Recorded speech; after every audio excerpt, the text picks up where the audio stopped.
성경 말씀은 창세기 50장 15절부터 26절까지입니다.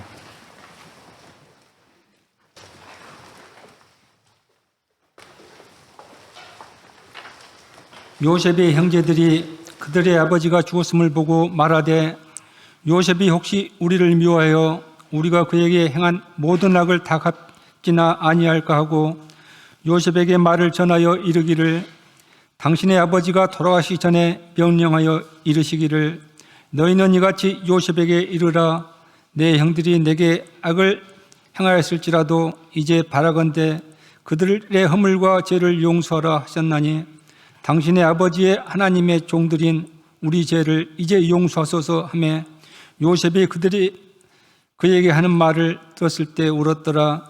그의 형들이 또 친히 와서 요셉의 앞에 엎드려 이르되 우리는 당신의 종들이니이다. 요셉이 그들에게 이르되 두려워하지 마소서 내가 하나님을 대신하리이까 당신들은 나를 헤아려 하였으나 하나님은 그것을 선으로 바꾸사 오늘과 같이 많은 백성의 생명을 구원하게 하시려 하셨나니 당신들은 두려워하지 마소서 내가 당신들과 당신의 자녀들을 기르리이다 하고 그들을 간곡한 말로 위로하였더라. 요셉이 그의 아버지와 가족과 함께 애굽에 거주하여 110세를 살며 에브라임의 자손 3대를 보았으며 므낫세의 아들 마길의 아들들도 요셉의 스라에서 양육되었더라. 요셉이 그의 형제들에게 이르되 나는 죽을 것이나 하나님이 당신들을 돌보시고 당신들을 이 땅에서 인도하여 내사 아브라함과 이삭과 야곱에게 맹세하신 땅에 이르게 하시리라고 요셉이 또 이스라엘 자손에게 맹세시켜 이르기를 하나님이 반드시 당신들을 돌보시리니 당신들은 여기서 내 해골을 메고 올라가겠다 하라 하였더라. 요셉이 110세 죽음에 그들이 그의 몸에 향재료를 넣고 애굽에서 입관하였더라. 하나님이 그것을 손으로 바꾸사라는 제목으로 추진영 목사님 나오셔서 말씀 선포하실 때 많은 은혜 받으시기 바랍니다.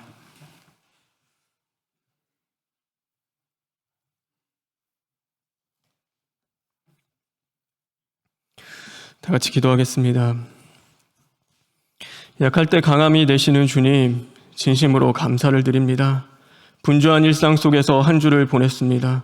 실패하고 넘어지고 쓰러지는 인생이었습니다. 그럼에도 오늘 우리를 불러주시고 말씀으로 다시금 우리를 깨끗게 하시고 고쳐주시는 주님, 이 시간 하늘의 문을 여시고 우리의 심령의 문을 열어 주시옵소서. 하나님을 만나고 이제는 고침받고 변화되는 자리 되게 하옵시고 이제는 말씀으로 다시금 살아나서 하나님의 뜻을 쫓아 행할 수 있는 믿음의 자녀들 될 수 있도록 인도하여 주시옵소서. 예수님의 이름으로 기도합니다. 아멘. 하나님은 우리를 돌보시는 하나님이십니다. 여러분 믿으십니까? 오늘도 선한 목자가 되어서 우리를 지키시고 보호하시고 돌보시는 하나님의 은혜와 은총이 저와 여러분에게 함께하길 주님의 이름으로 축원합니다. 이 교회와 가정을 하나님이 우리에게 주셨습니다. 그래서 제가 성경 공부할 때도 말씀을 드렸는데 교회와 가정을 주신 목적은 바로 구원입니다. 그래서 구원을 위한 공동체로 하나님께서는 교회와 가정을 우리에게 주셨습니다. 그래서 교회와 가정이 이 바른 길로 가고 바른 기능을 하게 될 때는 이 교회와 가정은 죄를 짓는 것이 너무나 어려워야 하고 하나님의 말씀대로 살아가는 것이 쉬운 환경과 구조가 되어 있어야 하는 것입니다. 그런데 교회와 가정이 바른 기능을 하지 못하고 이제는 잘못된 역기능을 하게 되면 어떤 일이 일어나냐면 이 죄를 짓는 것이 너무나 쉽게 되는 것이고 또 오히려 말씀대로 사는 것이 그렇게도 힘들고 어려운 환경과 구조가 되어지는 것입니다. 이 종교개혁 당시 때 그때는 인쇄술이 발달하지 않았습니다. 그래서 이 성경 있잖아요. 우리가 보는 성경 지금은 뭐 몇만 원 주면 살 수 있는데 그때는 그게 그렇게 비쌌습니다. 그래서 한 권을 사려면은 적어도 큰 집 한 채 값은 줘야지만이 구입을 할 수 있었기 때문에 이 서민들은요, 이 성경책을 접하기도 어려웠습니다. 더하기 이 성경이 거룩하다 보니까 일반 언어로 번역하면 안 된다. 그래서 라틴어만이 이 성경을 온전히 담을 수 있고 번역할 수 있다라고 해서 이 라틴어로 그 성경을 번역을 했습니다. 그러니 라틴어를 아는 일부의 성직자들만이 이 성경의 내용과 그 하나님의 뜻을 알 수 있었던 것이죠. 서민들은요, 글도 못 배웠지, 자신들의 언어도 하는 것이 너무나 어려웠는데 이 라틴어를 어떻게 공부할 수 있었겠습니까? 그러니 성직자가 주는 그 말씀이 그것이 하나님의 말씀으로 그때는 받아들인 것이죠. 근데 이 구조가요, 죄를 짓기에 너무 쉬운 구조인 것입니다. 성직자가 타락하면 교회도 함께 타락하는 것입니다. 성직자가요, 다른 마음을 품고 하나님의 말씀이 아닌 자기의 말을 전하기 시작하면요, 그거를 알 수 있는 사람은 아무도 없는 것이죠. 그러니 면죄부를 팔면서 이거를 돈 주고 사라. 그러면 너희들이 구원받을 수 있다. 그래서 그 면죄부를 비싼 값을 주고 팔기도 했고, 십자군 전쟁은 하나님의 뜻이다. 그러니 가서 싸워라라고 했을 때도 그들이 그것을 그냥 받아들인 것이죠. 근데 마틴 루터가 종교 개혁을 했을 때 그가 먼저 가장 개혁한 것은 바로 이 성경을 독일어로 번역하는 이 일이었습니다. 그러니까 독일어로 성경을 번역하게 되니까요, 이 사람들이 이 성경의 하나님의 말씀을 알기 시작하는 것이죠. 오직 구원은 믿음으로 말미암아 이루어지는구나. 우리의 행위가 아니었구나. 우리의 선함도 아니었구나. 우리의 자격도 아니라 하나님의 은혜로 우리가 구원을 받는구나. 그러니까요, 죄를 짓는 것이 너무나 어려운 구조로 다시금 돌아가고 하나님의 말씀대로 순종하며 사는 것이 이제는 쉽게 되는 그 바른 기능을 찾아가기 시작하는 것이죠. 우리 가정도 마찬가지입니다. 만약에 예를 들어 학생의 목적은 공부하는 것입니다. 근데 집에 왔더니요, 공부하는 것이 너무나 어려운 환경인 거예요. 그래서 옆에는 핸드폰이 있어서 매일 핸드폰 중독에 빠진 것처럼 그것을 보게 하고, 또 TV가 있다 보니까 TV도 보고, 놀 것들이 너무나 많다 보니까 그것들에 빠져서 이 공부를 하지 않을 때는요, 이 부모님들은 그것을 다 바꾸죠. 어쩌면 핸드폰을 인터넷이 안 되는 2G폰으로 바꿔주기도 하고, 집에 있는 TV를 없애기도 하고, 아이가 최적으로 공부에 전념할 수 있도록 그 모든 환경과 그 구조를 바꾸어 주는 것입니다. 우리도 마찬가지입니다. 교회와 가정이 정말로 구원의 목적을 이루어 가기 위해서는 우리가 그에 합당한, 또 우리 안에 있는 환경이 변해야 되는 것이고, 우리 안에 있는 그 영적인 그 환경과 구조들도 당연히 변하기 시작해야 하는 것입니다. 그래서 오늘 저는요, 우리가 정말로 거룩한 구원을 이루기 위해서 우리에게 바뀌어야 할 그 영적인 구조 두 가지를 우리가 함께 나누고자 합니다. 그러면 첫 번째는요, 바로 살고 싶구나입니다. 우리 다 같이 한번 따라 해보실까요? 살고 싶구나. 네, 살고 싶구나. 네, 오늘 이 본문에는요, 야곱이 인생의 모든 기한을 마치고 하나님의 부르심을 받았게 됩니다. 그러자 이제 형들이 생각하는 것이죠. 아버지가 돌아가셨는데 요셉이 우리를 미워해서 우리가 죽이는 것이 아닐까라고 하며 복수하지는 않을까, 그 두려움이 그들 안에 찾아오기 시작하는 것입니다. 그래서 형들이 요셉에게 찾아가서 이야기합니다. 그것이 이 17절의 말씀인데, 당신 아버지의 하나님의 종들인 우리 죄와 허물을 이제는 용서하여 주십시오. 그래서 벌벌 떨면서 그 앞에서 제발 아버지가 얘기한 것처럼 우리를 용서해 달라라고 이야기하는 것이죠. 요셉이요, 이 이야기를 듣고 너무나 슬픈 거예요. 그래서 울었습니다. 왜 그랬냐면은 이 당신 아버지라는 그 단어가 너무나 슬픈 것이죠. 저도 이 성경 읽다 보면요, 이 대목이, 이 본문의 이 구절이 제 마음에 그렇게 아프고 슬픔으로 다가옵니다. 아버지의 사랑을 형들이 한 번도 받은 적이 없는 겁니다. 그래서 아버지는 언제나 요셉의 아버지였습니다. 자신들의 아버지였던 적은 한 번도 없는 것이죠.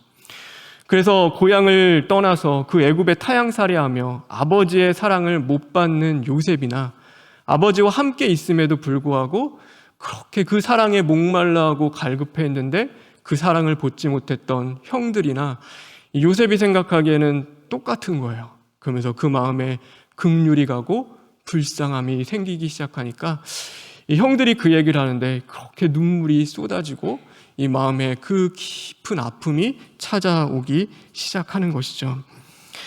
그리고 이 요셉은요, 이미 형들을 용서했습니다. 그 전의 장대에 보면은요, 형들의 그 모든 것을 용서하고 이 요셉이 다 받아줍니다. 그래서 원망이나 책망하는 그 마음이 그의 안에는 없던 것입니다. 이 형들을 향한 도리어 긍휼과 자비와 사랑을 이 요셉이 베풀 수 있던 것이죠. 그러나 형들은 자신들의 죄가 너무나 크게 생각해서 이제 그 때문에 자기들이 한 그 죄에서 매여서 벗어나지 못하고 그 죄책감에 여전히 빠져 있는 것입니다. 그때 이 요셉이 이야기합니다. 두려워하지 마세요. 내가 하나님을 대신하겠습니까? 하나님께서 모든 것을 선으로 이루셨습니다. 그러니 걱정하지 마십시오. 제가 당신과 당신들의 가족들을 지키겠습니다. 오늘 요셉이 그 이야기를 하는 것입니다. 오늘 우리도 마찬가지입니다. 하나님이 우리를 사랑하시는 것은 변함이 없습니다. 변하는 것은 언제나 우리의 마음이고 우리가 변하는 것입니다. 때로는 좋았다가, 때로는 싫었다가, 때로는 믿었다가, 때로는 의심합니다. 때로는 하나님 그렇게 사랑한다고 우리가 고백하며 하나님 찬양하며 기도하는데 하나님 나한테만 왜 그러시냐며 또한 원망과 불평을 쏟아놓기도 하는 것입니다. 하나님이 변하신 적은 한 번도 없으셨습니다. 언제나 우리가 수없이 변하는 것입니다. 그럼에도 불구하고 하나님은 변함없이 우리를 사랑하여 주십니다. 여러분 믿으십니까? 그래서 로마서 5장 8절에는요 이렇게 말씀하고 있습니다. 로마서 5장 8절에 있는 말씀입니다. 다 같이 읽겠습니다.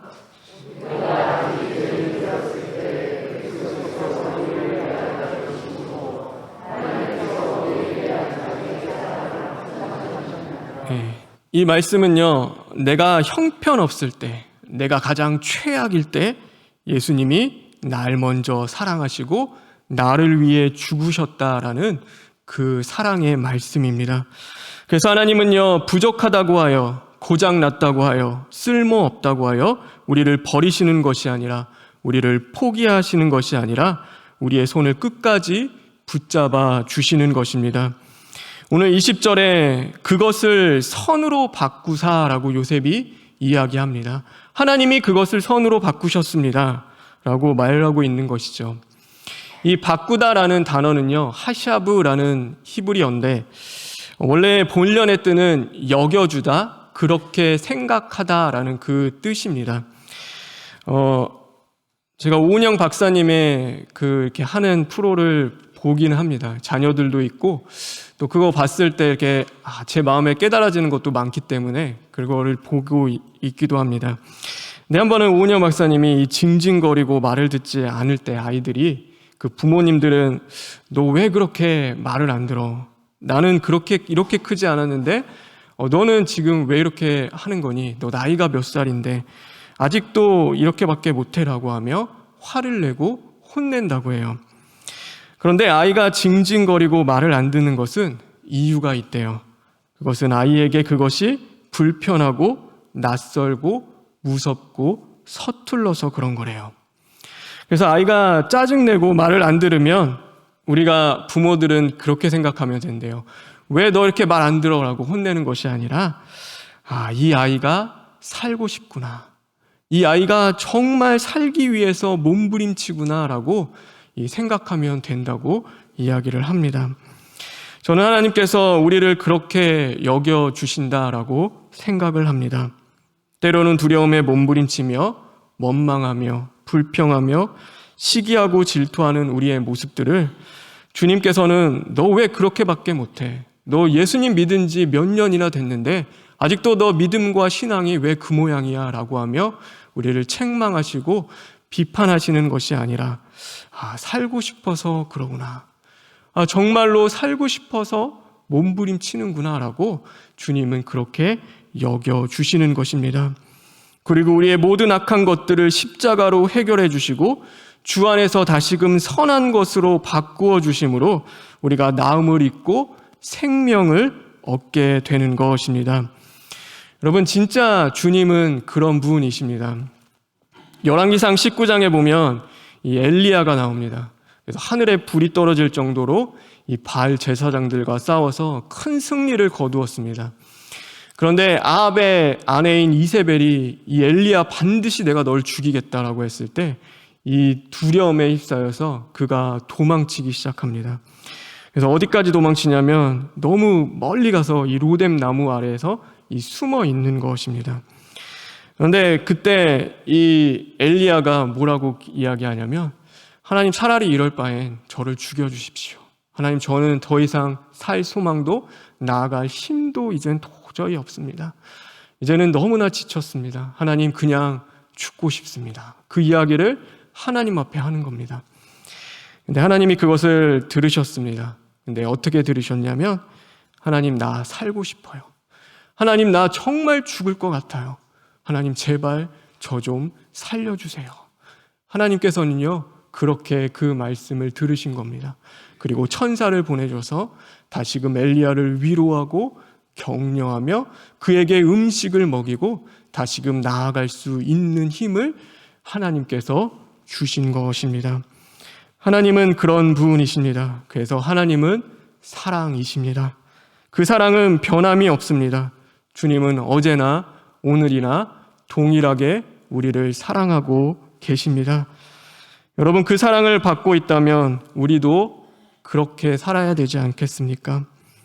우리가 사랑하는 아내, 남편, 자녀, 또 성도들을 바라보며 또 그렇게밖에 못하네, 항상 그렇지 뭐, 시험에 들고 비난하고 정죄하는 것이 아니라 살고 싶어서 그렇구나, 정말 살기 위해서 몸부림치는구나, 우리가 그것을 그렇게 받아들이고 그를 위하여 전심으로 하나님 앞에 기도하며 말씀으로 위로하고 소망하고 격려할 수 있는 저와 여러분 되길 주님의 이름으로 축원합니다. 그것이 또한 거룩을 이루어가는 하나님이 우리에게 주신 영적인 구조 중에 하나인 것입니다. 또한 다른 하나는 여러분 다 같이 따라했으면 좋겠습니다. 내가 죄인입니다. 내가 죄인입니다. 우리는 관계를 맺으며 살아갑니다. 그런데 그 모든 관계에서 가장 좋지 않은 관계가 있습니다. 제가 예전에도 이야기했는데 이 가해자와 피해자가 되는 관계가 가장 좋지 않은 관계입니다. 부부관계, 부모와 자녀의 관계, 이 성도 간의 관계, 직장 이 직원들과의 관계에서 가해자와 피해자가 되면 이 화목하는 것이 그렇게 힘들고 서로에게 상처와 아픔을 주는 관계가 되는 것입니다. 그래서 아무리 사랑했던 부부라 해도 또 내 배 아파 낳았던 자녀라 하더라도요, 이 가해자가 생기고 피해자가 생기면 이 죽도록 서로를 원망하게 되는 것이고 마음으로 미워하고 살인의 죄를 저지르는 자리까지 나아갈 수 있는 것입니다. 우리가 직장에서도 마찬가지죠. 서로를 도우며 한 회사를 섬기는 이 협력해야 할 관계가 나는 피해자고 너는 가해자라는 그 관계가 되기 시작하면 서로를 미워하고 이 파괴하는 일을 벌이게 되는 것입니다. 그래서 전에도 나누었는데 창세기 34장에 보면 이 야곱이 고향으로 돌아왔을 때 세겜이라는 지역에 머뭅니다. 그런데 그 세겜 사람들과 너무나 친한 이웃사촌으로 지냅니다. 그런데 이 세겜의 추장이 이 야곱의 딸 디나를 강간한 그 끔찍한 사건이 일어났을 때 이 씻을 수 없는 상처와 고통을 주게 되고 하루아침에 좋았던 이웃사촌의 관계는 이제는 가해자와 피해자의 관계가 되어버리고 마는 것이죠. 그런데 고통을 준 당사자가 이렇게 이야기합니다. 창세기 34장 3절의 말씀입니다. 우리 다 같이 읽겠습니다. 시작.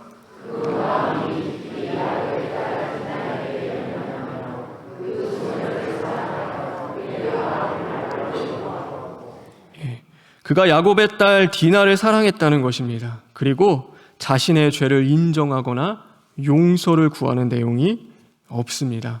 여기에는 한 여자를 사랑한 한 남자는 있는데 한 사람의 영혼에 씻을 수 없는 상처와 아픔을 준 죄인은 그 자리에 없는 것입니다. 내 죄가 안 보이고 이것이 사랑이라 라고 이야기하고 있는 것이죠. 그것이 오늘 우리의 모습이기도 합니다. 우리는 사랑이라는 이름으로 이 가해자가 되기도 하는 것입니다. 아이는 부모의 잘못된 사랑 때문에 피 흘리며 죽어가는데 부모가 와서 내가 너에 대해 못해준 게 무엇이냐고, 내가 안 입혀준 게 무엇이고 안 먹여준 게 무엇이고 너가 그렇게 공부할 때 공부 안 시켜준 것이 무엇이냐고, 다 사랑해서 한 것이라고, 널 위해서 한 것이다 라고 하며 이야기하는데, 이 아이의 마음에는 씻을 수 없는 상처와 아픔이 남게 되는 것입니다. 우리가 또 그럴 수 있습니다. 우리가 이 모든 것들은 하나님을 사랑해서 하는 일이고 하나님을 위해서 하는 일이라고 여겨질 때가 있습니다. 그래서 잘못을 저지르고 큰 죄를 지었으면요, 이 감옥에 가게 되는데 감옥에 갇혀서는 자신이 요셉이라고 생각하는 것이죠. 요셉과 같이 하나님이 나를 만들어 가시고 단련하신다라고 생각하는 것입니다.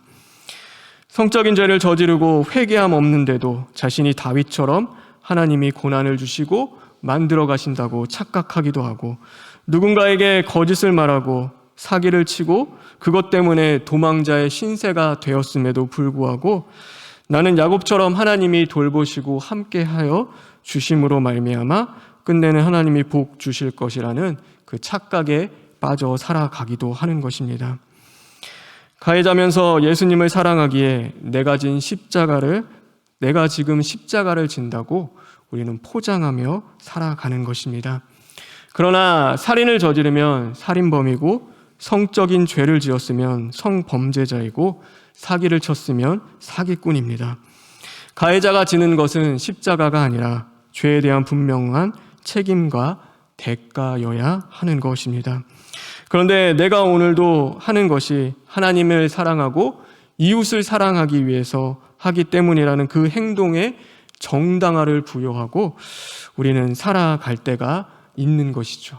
가해자가 되어 누군가에게 사랑이라는 이름으로 상처와 아픔을 주는 것입니다. 우리가 피해자가 되어서도 마찬가지입니다. 피해자는요, 위로받고 보호받고 치유받아야 하는 것이 맞습니다. 그리고 더 나아가서 하나님의 말씀으로 다시금 살아나야 합니다. 그러나 피해자라고 해서 죄를 지어도 되는 것은 아닙니다. 나는 피해자야. 그 피해의식에 사로잡혀 죄 짓는 행동까지 정당화될 수는 없는 것입니다. 우리가 피해자인데 당연하지 않나, 내가 당한 아픔과 상처와 그 손해가 얼마인데 내 행동은 당연한 거야, 정당화하며 그것을 자기 합리화할 수 없는 것이죠. 이 디나가 그런 끔찍한 사건을 겪었을 때 그의 오라버니들이, 이 형제들이 이 세겜 사람들을 다 죽입니다. 그런데 그때 뭘 갖고 나아가냐면 이 할례라는 하나님의 거룩한 예식을 가지고 나아갑니다. 할례해라. 너희들 남자들이 다 할례하면 우리가 함께 화목하게 지낼 수 있고 이 딸을 너희의 가정에 시집 보내겠다라고 하며 그 하나님의 거룩한 이 예식을 가지고 나아가는 것이죠. 그런데 그 안에는요, 이 감정적인 복수가 담겨 있는 것입니다. 정말로 그 예식 앞에 거룩하게 서는 것이 아니고 이 누이를 욕보인 그에 대한 이 처벌에서 끝나는 것도 아닙니다. 거기에는 자신들의 복수와 욕망이 담겨서 한 사람의 처벌이 아니라 그 상황에 있는 모든 세겜 남자들을 다 죽이는 일을 저지르는 것이죠. 거기서 멈추는 것이 아니라 그들의 재산과 가축까지 빼앗고 도둑질하기 시작하는 것입니다. 물질을 도둑질하게 했다는 것은 단순히 죄에 대한 책임을 졌다는 것이 아니라 이제는 더 나아가 자신의 욕심을 채우기 시작하는 것입니다. 그러니 피해자가요, 이제는 더 큰 가해자로 태어나기 시작하는 것이죠. 그런데 이 피해자와 가해자의 관계가 되면 그곳에 없는 한 가지가 있습니다. 여러분, 그것은 회개해야 할 죄인입니다. 하나님께 고침받고 구원받아야 할 죄인이 거기에는 없는 것입니다. 내가 죄인임을 고백하고 용서를 구하며 하나님의 긍휼하심과 자비하심을 구하는 사람이 그곳 가운데는 아무도 없는 것입니다. 어쩌면 오늘 이 야곱과 형들의 관계도 가해자와 피해자의 관계로 끝날 수 있었습니다. 그런데 거기에는 무엇이 있었냐면 내가 죄인입니다라는 자신 발견이 있었고 죄에 대한 하나님 앞에 애통하는 시인과 회개가 그 자리에는 분명히 있었습니다. 형들도 자신의 죄를 고백하며 용서를 구하고 하나님 앞에 회개했고 이 요셉도 내가 하나님을 어찌 대신하겠습니까? 나는 심판자가 아닙니다. 나 또한 동일한 죄인이고 아버지의 사랑을 받지 못했던 긍휼함을 얻어야 한 불쌍한 자일 뿐입니다. 그 자신에 대한 죄인됨을 발견하는 그 관계 속에서 하나님이 그 관계를 다시금 회복시키시고 세우시고 거룩한 구원을 이루어가는 이 말도 안 되는 무너진 이 공동체를 가지고서도 구원의 그 역사를 이루어가는 하나님의 뜻을 이루어갈 수 있었던 것입니다. 그러니 이 형들은요, 살인자, 또 나중에 보면은 자신의 그 아버지의 어머니를 범한 자, 그 다음에 또 나가서 며느리와 어쩌면은 그 죄를 범한, 하여튼에 이 동생을 팔아버리고 죽이기까지 마음먹었던 이 말도 안 되는 집안을 통해서도 하나님은 12지파를 세우시고 예수 그리스도를 그 보낼 수 있는 그 가문으로 세워주시고 하나님이 그 가문을 새롭게 하시고 회복시켜 주셨던 것입니다. 거기에는 다른 거 없습니다. 자신을 발견하며 하나님 앞에 시인하고 회개하며 부르짖는 내가 죄인이라는 사실을 깨닫는 자들이 있었기 때문인 것입니다. 오늘 내가 맺고 있는 관계는 어떤가요? 부모와 자녀의 관계, 남편과 아내의 관계, 성도와 성도가의 관계 속에서 나의 죄가 발견되고 회개하는 죄인이 정말로 보여지는 그 삶을 살아가고 있습니까? 정말로 우리의 관계가 하나님 앞에 가지고 나아갔을 때 이 죄인임을 발견할 수 있는 복된 관계가 되어지길 주님의 이름으로 축원합니다. 그래서 하나님 정말 살기를 원합니다. 하나님 고침받기를 원합니다. 하나님 도와주십시오. 여러분 그렇게 기도했으면 좋겠습니다. 서로의 부족함과 연약함, 부딪히는 갈등하는 모습 속에서 비판하고 정죄하고 심판하는 것이 아니라 정말 살고 싶구나, 정말 살고 싶어서 몸부림치는구나, 서로에 대한 긍휼함과 불쌍함이 우리 안에서 나아가고 하나님 도와주십시오. 우리는 다 죄인입니다. 하나님이 도우시지 않으면, 하나님의 은혜가 아니면 살아갈 수 없는 연약한 자들입니다. 하나님 우리 가정과 교회를 도와주십시오. 그렇게 기도하며 나아갈 때 정말로 살리는 하나님의 역사, 회복하는 하나님의 은혜를 경험하게 될 줄 믿습니다. 요즘 대한민국 정세가 매우 어지럽죠. 사회나 경제나 이슈를 봐도 그렇고 저는 그 사건들을 보면서 마음이 정말 아픈 한 주를 보냈습니다. 전직 대통령의 손자가 생방송 중에서 여러분 보셨지 모르지만 자신의 가족은 학살자, 가해자라고 이야기하며 모든 비리와 부패를 이야기하는데 정말 그 아우성치죠. 근데 그것이 참 마음이 아프기도 했고 사이비 이단과 피해자들이 나와서 눈물로 증언을 하면서 내가 받았던 그 피해의 아픔을 이야기할 때도 마음이 아팠습니다. 사람들은 그것을 보며 또 편을 가릅니다. 누가 맞느니 옳으느니, 누가 가해자느니 피해자느니, 또 그것을 말하며 서로를 욕하고 비판하고 심판을 합니다. 근데 저는 그렇더라고요. 딱 보는데 그냥 그런 생각이 들었습니다. 아, 대한민국이 아프구나. 정말 아프구나. 정말로 살려고 몸부림치는구나. 그것이 그냥 비판하고 정죄해야 될 것이 아니라 하나님 이 나라가 살려고 살고 싶어서 저렇게 아우성을 치는데 하나님 어떻게 하면 좋겠습니까? 하나님 도와주십시오. 하나님 이 나라를 불쌍히 여기시고 살려주십시오. 하나님 제가 죄인이었습니다. 하나님의 말씀대로 교회와 가정을 바르게 또한 바른 길로 이끌지 못한 저 또한 죄인입니다 라고 하며 그 기도와 고백을 하게 되었던 것 같습니다. 하나님은 악을 선으로 바꾸시는 하나님이십니다. 하나님은 우리를 고치시고 만드셔서 복 주시는 분이심을 분명히 믿으시기 바랍니다. 그래서 거룩은요, 언제나 내가 회개하며 깨어지는 자리에서 만들어지는 것입니다. 내 생각, 내 힘, 내 가치관이 이제는 충돌하고 부딪힐 때 다른 사람이 깨지는 것이 아니라 내가 깨어지는 것이죠. 내가 안 깨지려고 할 때 우리는 상대방을 깨트리며 아픔과 고통을 줍니다. 그런데 내가 깨어지면요, 그곳에는 화평과 또한 기쁨과 사랑의 열매를 맺어가게 되어지는 것입니다. 예수님이 세상에 오셨습니다. 악한 세상이죠. 불의한 세상이었습니다. 세상과 예수님이 충돌하셨습니다. 그러면은 세상이 깨어졌나요? 아니요. 예수님이 깨어지셨습니다. 예수님이 십자가에서 자신을 깨트림으로 말미암아 우리를 살리셨던 것입니다. 우리는 그 은혜로 살아가는 자들입니다. 여러분, 성경에서 제가 읽어보니까요, 우리가 예수님을 죽인 가해자, 너 가해자야, 그렇게 얘기하지 않습니다.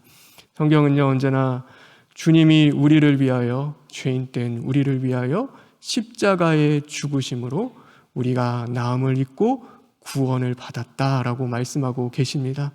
예수님이 죄인이 되어주셨고 우리를 죄를 지시고 십자가에서 깨어졌다고 말씀하고 있는 것입니다. 사랑하는 성도 여러분, 우리의 모든 삶 속에서 이 예수님의 십자가 능력이 나타나길 주님의 이름으로 축원합니다. 그래서 두 가지 기억하십시오. 살고 싶구나. 그리고 나는 죄인입니다. 그것을 통하여서 정말 오늘 하루도 우리의 가정과 교회와 더 나아가 이 사회와 이 땅 가운데 하나님이 기뻐하시는 거룩한 구원을 이루어갈 수 있는 저와 여러분 되길 주님의 이름으로 축원합니다. 우리 시간 기도했으면 좋겠습니다. 하나님, 살고 싶습니다. 하나님, 죽을 것 같습니다. 하나님, 오늘도 살기 위해 나왔는데 하나님, 정말로 주님 붙잡고 십자가 앞에 내가 깨어지고 다시금 생명으로 부활하는 역사가 임할 수 있도록 도와주시옵소서. 하나님, 그리고 모든 관계 속에서도 이제는 내가 죄인됨을 회개하며 먼저 깨어짐으로 남을 살릴 수 있는 심령이 되게 하여 주시옵소서 하고 우리 다 같이 기도하시겠습니다. 감사합니다. 하나님, 우리는 죄인입니다. 하나님, 부족하고 연약한 자들입니다. 하나님, 오늘도 불쌍히 여겨주시고 구원하여 주시옵소서. 하나님의 뜻이 이루어지게 하여 주시옵시고, 하나님, 우리가 먼저 죽어지는 자리, 깨어지는 자리 속에서도 살리는 하나님의 은혜와 역사가 임하게 하여 주시옵소서. 아버지, 하나님 감사합니다. 하나님, 내 자녀가 살기 위해 몸부림칩니다. 내 남편과 아내가 살기 위해 몸부림치는데, 하나님, 성도가 살기 위해 몸부림치는데 우리 깨닫지 못하고 살아갈 때가 너무나 많이 있었습니다. 죄인된 우리를 용서하여 주시옵시고 주님의 긍휼과 사랑으로 이제는 다시금 하나님 앞에 회개하며 기도하는 자들 되게 하시고, 그러므로 이 땅과 우리의 가정과 교회를 고치시고 회복하시는 하나님의 은혜가 임하게 하여 주시옵소서. 예수님의 이름으로 기도합니다. 아멘.